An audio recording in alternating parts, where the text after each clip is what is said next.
Isang mapagpalang araw sa lahat mga kanters.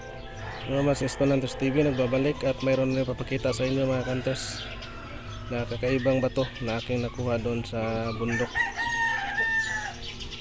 And big shout out lang sa lahat ng aking mga kaibigang multi hunters, antingiros, antingiras, viewers, subscribers. Ito papakita ko ay ito ay tinatawag na dito sa amin na ito daw ay diamanting puti o crystal quartz. Ang tawag dito sa amin sa mga antingiro dito, ito ay diamanting puti. Pero tinitingnan ko mayroon siyang halo na upal kasi parang may rainbow siya, nagre-rainbow sa loob. Yan. May halo din siyang rose quartz. Yan. Quartz stone. Yan mga kanters. Ito maganda to pag mayroon ka sa bahay. Ito ay isa sa mga pangpaswerte na bato.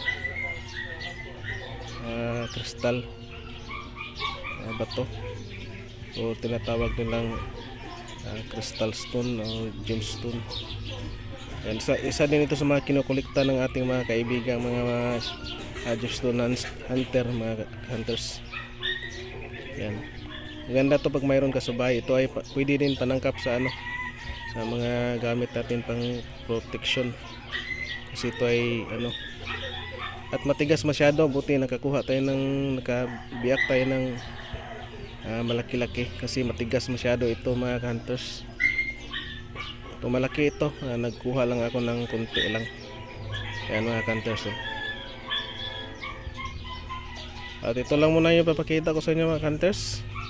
Isang pagpalang araw sa ating lahat, and big shout out na lang sa lahat and God bless.